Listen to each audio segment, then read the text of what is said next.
शुभ सकाळ पिलामाने आज आमे आम इंग्राजी बहिर प्रथम विषय all things are bright and beautiful प्रश्न उत्तर करवा। प्रथमे मु समस्त को एस ट्यूटोरियल स्वागत करुच्ची। पढ़ा आगे पिलामाने मोहि चैनल को जदि लाइक सब्सक्राइब करना एबे कर दियो।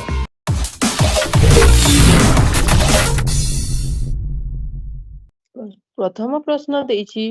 देखो, what does the poet think of all the things? Poet जी अछंती सीए कौन भावंती कहा विषय रे जहा किछि जिनिस अछि ता विषय रे कौन भावंती किए पोएट से कौन भावंती से भावंती everythings in the universe are beautiful. पिला माने मु तुमको डाकी दउची तमे लिखि दियो एवरीथिंग सबु जहा भी अछि सेटा यूनिवर्स से सबु ब्यूटीफुल आ सेटा इंटेलिजेंट एंड वंडरफुल से भावंती। So everything in the world are beautiful, wise and wonderful. हाँ कि नहीं पिला माने कह तो आउ थरे देखि दियो what does the poet thinks of all the things? The poet thinks everything. The poet thinks everything. This universe are beautiful, intelligent and wonderful. Hela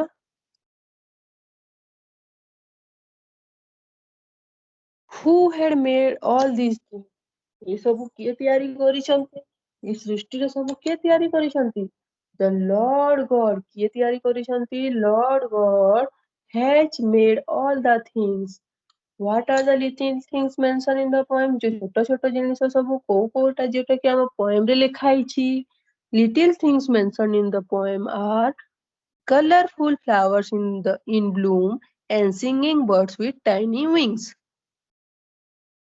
जोटा छोट छोट जो सब जिनिस जोटा लेखा है सेटा जो फूल छोट छोट फूल आ जो पक्षी माने सब कोन गीत गांती तांकर छोट छोट डेणा डेणा को सब उड़े उड़े से माने जो गीत गांती सेटा से कहउछंती। How does the poet describe the beauty of flower? Poet केमिति डिस्क्राइब करंती ब्यूटी ऑफ फ्लावर्स को? Poet describe the beauty of flower as bright with a some warm light। एटा सब सूर्योदय समय कौन जो पोएट कौन डिस्क्राइब करंती जो फ्लावर रो ब्यूटी केमिति से सफा देखा जाए केते तार जेते सूर्य किरण पड़ी थाए सकाळु सकाळु केते सुंदर देखा जाए सेई भाटा से एठी डिस्क्राइब करछंती। How does the poet describe the little birds? Little bird को काई कौन डिस्क्राइब करछंती कि से माने तांकर छोट छोट को डेणा अछि आ से माने बहुत सुंदर गीत गांती हेले हमें कौन लिखिबा ए जगह रे the little birds have tiny wings and they sing sweetly. How is the mountain described in the poem? ये माउंटेन सब केमिति डिस्क्राइब कराई छी पोएम रे कहिला पिले? हाँ कहिला पिले एटा होची the mountain top is purple headed that is it looks like purple in the ray of setting sun। केमिति देखा है जो पहिला जो ता ऊपरटा केमिति देखा हुए जेते बेले सूर्यास्त हुए सेई समय रे कोन हुए माउंटेन टॉप ता जो ऊपरटा जो पहाड़र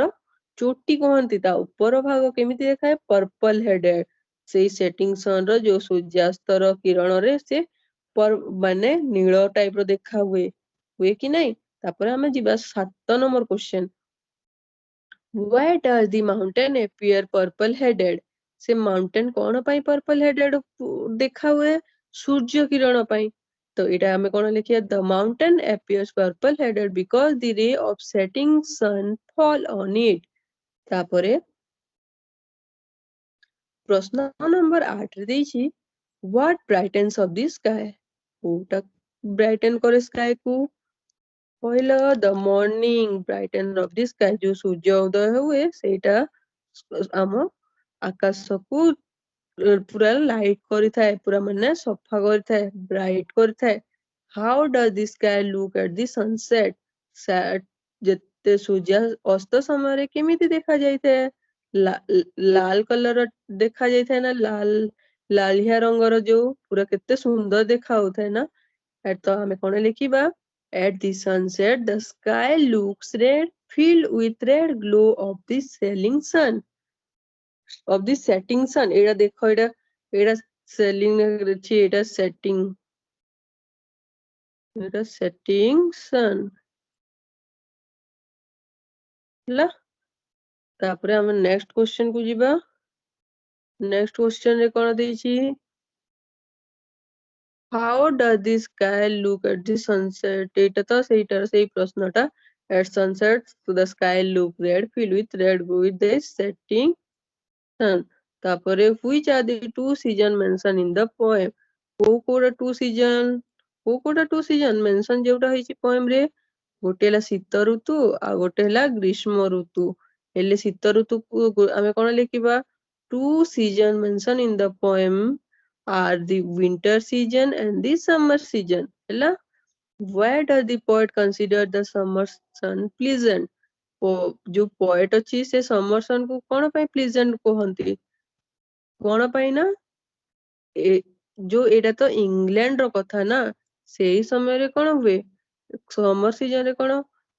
से इंग्लैंड रे बहुत गरम रुहे तो सेही समय रे जो जो हम सूर्य थांती से कम जो टेम्परेचर थाए सेठीरो कम थाए माने ठंडा जगहटा हेले सूर्य किरण पड़ले केमती लागे भलो लागिबो सेति पई से प्लीजेंट कहिसंती हमकु जेमिति हम भारत रे शीत शीत ऋतु रे भलो लागे सूर्य किरण पड़िले सेमिति इंग्लैंड रे बहुत ठंडा हुए तो से इंग्लैंड रो तो जो पोएटा लिखिसंती से तो इंग्लैंड रो हेले से कहा विषय रे कहिसंती से इंग्लैंड जगार से इंग्लैंड रे कोन हुए एई ग्रीष्म ऋतु रे खराटा बहुत भलो लागे सेठी रे बेसी ठंडा रुहेनी कि बेसी गरम हुएनी why do we enjoy in the greenwood AE greenwood रे कोन एंजॉय करू हमें हमें कोन देखी कि से watching this light of tall trees and working in the would a would को सब हमें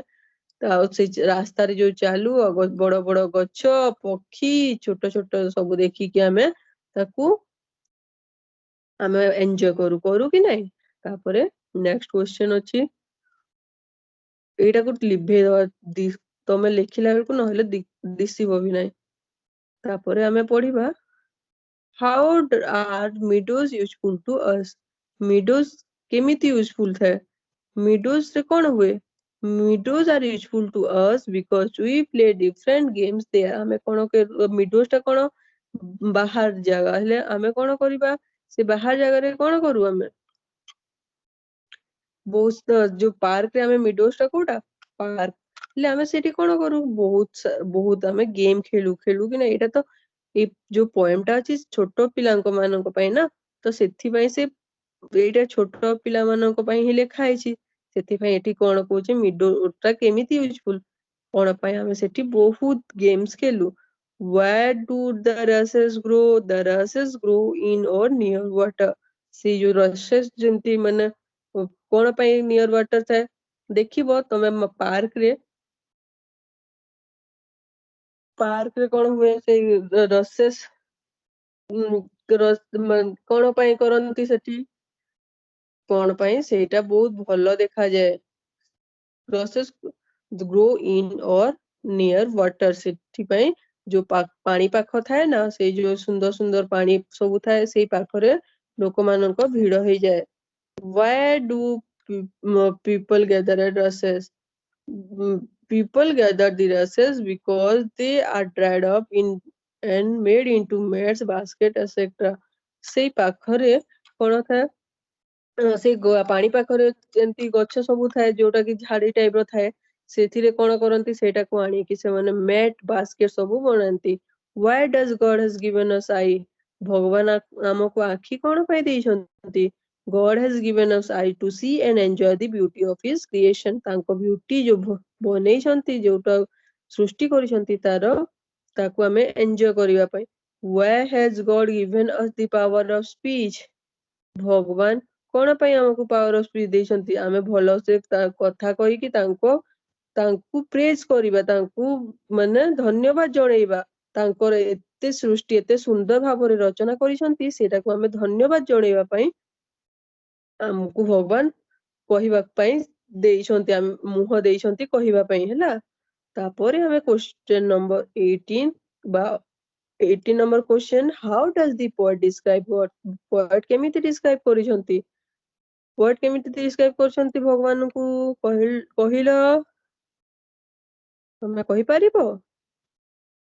केमिति describe करिसंती that the creator of all the things are bright and beautiful first कौन सब bright and beautiful great and small intelligent and wonderful एटा सब कही कही कि से तांको भगवान को संबोधन करिसंती he is omnipotent and has given us eye to see his creation and speech to praise his greatness as the master of architect of the universe तापरे हमको आखि भी देइसंती आ मुह भी देइसंती आखि कोन पय देइसंती तांको रचना को हमें देखिबा पय से आखि देइसंती आखिटा कोन पय देइसंती हम तांको रचना करथिबा सब देखि पारिबु आ स्पीच स्पीच कोन पय देइसंती हमें कोन पय कथा कहि पारु तांकर ए सृष्टि केमिति रचना करिसंती सेटा को हमें तांको ग्रेटनेस तांको प्रेज करिवा पय माने तांकर तारीफ करिवा पय हमको से पावर ऑफ स्पीच देइसंती हैला आगो को बढ़िबा आगर क्वेश्चन सेकंड पुनी एटा सेकंड है ना हां देखो एटा जो सेकंड टा तापरे which of these things are bright and which of these things are small तो ए बहिरे देइछि कोटा को थिंग्स कोन ब्राइट आ कोटा स्मॉल जोटा ब्राइट टा कोटा सकाळू जो छोट छोट फूल सेटा ग्लो करथाय सेटा bright colour and purple headed mountain are bright आउ which of the things are small small कोटा flowers in bloom and birds eta flowers with bloom and birds and their wings are small तांकर जो कोन birds with their wings are small which are the lines in the poem where the poet expresses his gratitude to God कोकोटा line जोठी poet कोन करूछंती धन्यवाद जणौछंती काहाकू भगवान को एमिति सेटा हला he gives us eyes to see and live that we can tell a poem टा प्रश्न number 3 is this poem a description or a prayer cone a poem टा कोन डिस्क्रिप्शन टा कि ना प्रेयर टा ए पोएम टा कोन डिस्क्रिप्शन टा कोन पय एथि भगवान को जो तैयारी करिसंती जो सृष्टि करिसंती तांको विषय रे सेई विषय रे मन तारीफ करा जाउछि सेई विषय रे कोन करा जाउछि तांको प्रेज करा जाउछि कि नै सेइटे where do you think so we think so because the poet gives a vivid description of the various things we see all around us हला तापरे हम क्वेश्चन देछि each stanza of a poem is unit mark the stanza and the last word in each line you will see that last word of one line is similar to last word of another line ए rhyming word सब लिखिबा पई कहिछि rhyming word लिखिबा rhyming word कहिलो पिले जो देछि देखो फर्स्ट ला beautiful wonderful small all sing swings by sky sun one play day tell well एडा होछ हम राइमिंग वर्ड तापरे हम एक्टिविटीज देछि fill in the blanks choosing appropriate word so तुमको खाली आंसर कहि दोछि प्रश्न सहित मु सीधा आंसर कहि दोछि हला देखो गॉड हैज गिवन इट इटा किए इटा काको संबोधन करा होछि एठी एटा पक्षी God has given it wings so it can कोन करि पारे से उड़ी पारे फ्लाई एटा तापर and it dance beautifully sings beautifully बहुत सुंदर गीत गाए while going up in the sky सला तापर देखो the meadows looks green where we run and play and the river is clean where we bath every day हला तापर activity 3 देछि देखो fill in the blanks with appropriate word he gives us ear to hear with सुनिबा पई गान देछंती he gives us eyes to see with आखि देछंती देखिबा पई tongue to taste thing he gives a skin to touch thing ଛୁଇଁବା ପାଇଁ ନହେଲେ skin to feel things. He gives us nose to smell with. We enjoy God creation through 5 senses mentioned above. He gives us skin to feel things above. Kimba, he gives us skin to touch things above. touch things तो हबनी सेटा he gives us hand जदि hand देइथांता एटी he gives us hand to touch thing हेइथांता he gives us skin to feel things हबो हैला आपको अच्छी question given below are some clue pick of the lines on the clue एटा पिला मने टावर कलर बर्ड्स विंग्स एटा तमे माने सब कर दबो एक्टिविटी टा एटा भी एटा एक्टिविटी टा अच्छी देखो एटा तो अलगा क्वेश्चन टा एटा जो देची given below are some clue pick up the lines from the poem following the clues flower पर एटा he each little flower that opens तापरे color देची he made their glowing colors तापरे sing देची each little bird that sings he made their tiny wings एटा सब देइथे question तापरे now compare this line with appropriate stanza what changes in the rhyming pattern you look एटा कोन जो first line एटा एटा compare करो कहूची ए जो line सब देची rhyming word ताको compare करो कहूची हेले एठी कोटा कोटा समान अछि सिंग्स आ विंगटा राइमिंग वर्ड अछि हेले हम कोन लिखिबा the change in the rhyming pattern is the last word of the third line with the last word of the fourth line.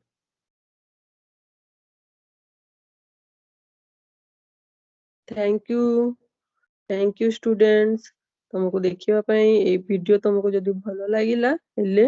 Like share subscribe करिबा पई भूलिबो नाही आउ एमिति आउ भी वीडियो आपको पढिबा